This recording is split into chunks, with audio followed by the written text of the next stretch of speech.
Live from Asmara, Eritrea, you are with ERi-TV English news broadcast, and I am Miriam Girmay bringing you the latest top stories around the world. And here are the major headlines.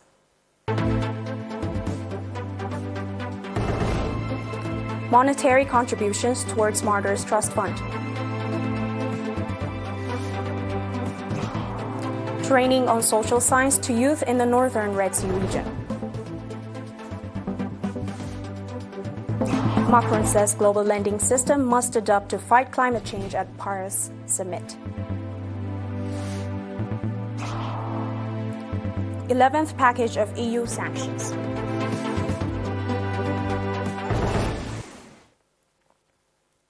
At the occasions organized in connection with Eritrea's Martyrs' Day, nationals in Italy, Belgium, Luxembourg, Finland, and the U.S.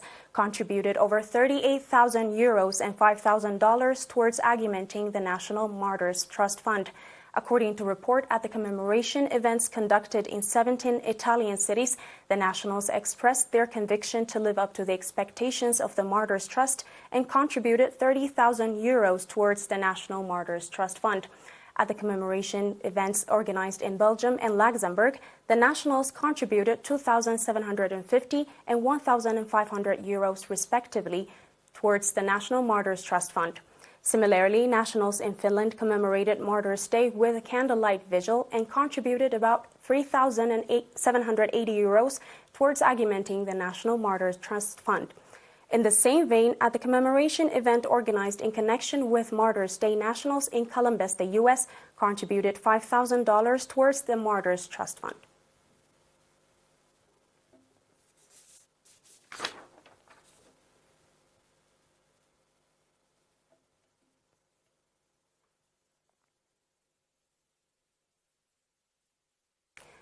The Office of the PFDJ in the Northern Red Sea region organized social science training for 200 youth in the region.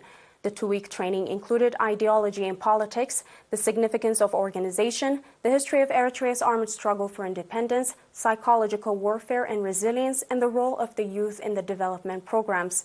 At the conclusion event of the training organized on 18th of June, Mr. Ahmed Jaffer, head of political affairs of the PFDJ in the region, said that more similar training programs will be organized with a view to develop the overall capacity of the youth. The National Union of Eritrean Youth and Students also organized similar training programs for 67 youth in the subzones of Masawa, Foro, Ginda, Galalo, and Sheb. Mr. Gabrienas Gabratinse, head of the civic education at the Union branch in the region, said that similar training programs will be organized in the other subzones. Speaking at the event organized on 17th of June, Mr. Razana Adonai, head of the PFDJ in the region, called on trainees to transfer the knowledge they have gained to fellow youth in their areas.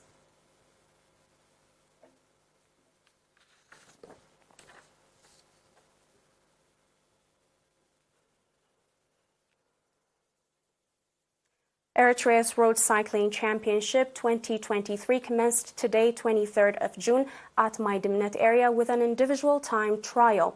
At the elite and under-23 categories that covered 36 kilometers, Olympian cyclist Emmanuel Gebreegzabher, Olympian cyclist Merhawi Kudus, and Akhlilu Arafina stood first, second, and third, respectively. Olympian cyclist Emmanuel Gebreegzabher finished the race in 43 minutes, 4 seconds, and 10 microseconds and became the fastest Eritrean rider. In the under-23 category, Akhlilu Arafina, member of Belgian Intermarch Cycling Club, won the race, followed by Petros Menges and Hebron Berhane, who finished second and third, respectively.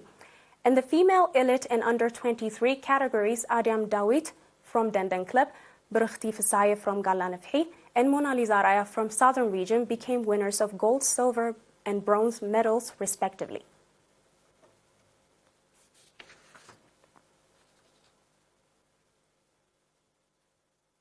This was everything for our local news. I'll be back with international news after this short break. Stay tuned.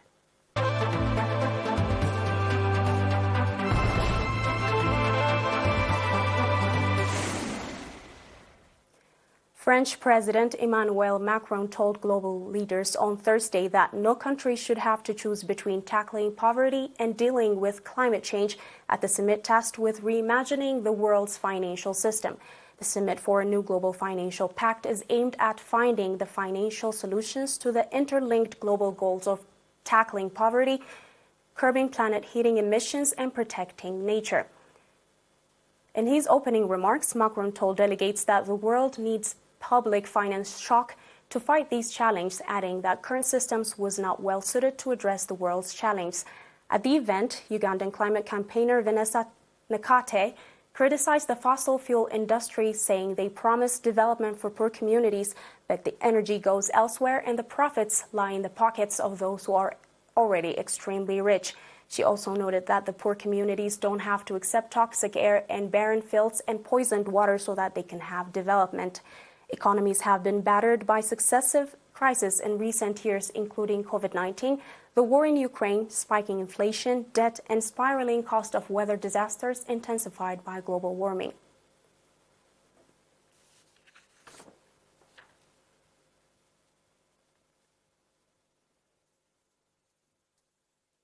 Amid the intense war in Ukrainian cities, the European Commission proposed a new set of sanctions. This is the 11th package since the start of the war in Ukraine, and it focuses on combating the circumvention of pre-existing trade sanctions rather than introducing new bans. Contrary to Ukraine's expectations, the ban doesn't include imports of Russian diamonds, natural gas, LNG, cast iron and ferroalloys, and nuclear energy cooperation, as member states are struggling to reach a consensus on these areas. The new package proposes 3 measures to target the circumvention of EU bans on the export of dual-use goods, advanced technologies, and critical components to Russia.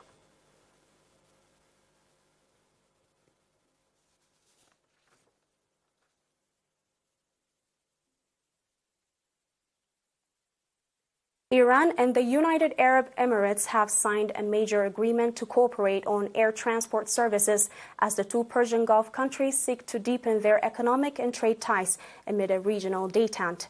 The agreement was signed on Thursday in Dubai between head of Iran's Civil Aviation Organization Mohammed Mohammadi Bakhsh and UAE's General Civil Aviation Director Saif Mohammed Al-Suwaidi.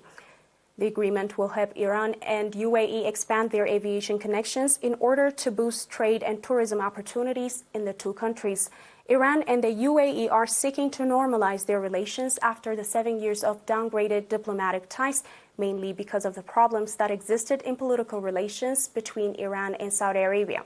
That comes as Iran and Saudi Arabia reached an understanding in March in the Chinese capital, Beijing, to sort out their differences and to reopen their respective embassies.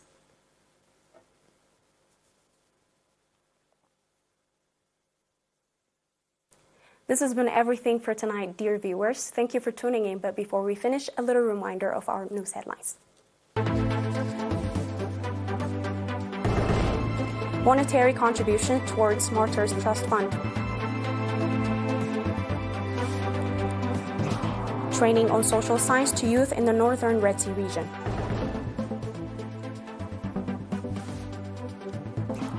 Macron says global lending system must adapt to fight climate change at Paris Summit. 11th package of EU sanctions. Once again, thank you for being with us. Good night.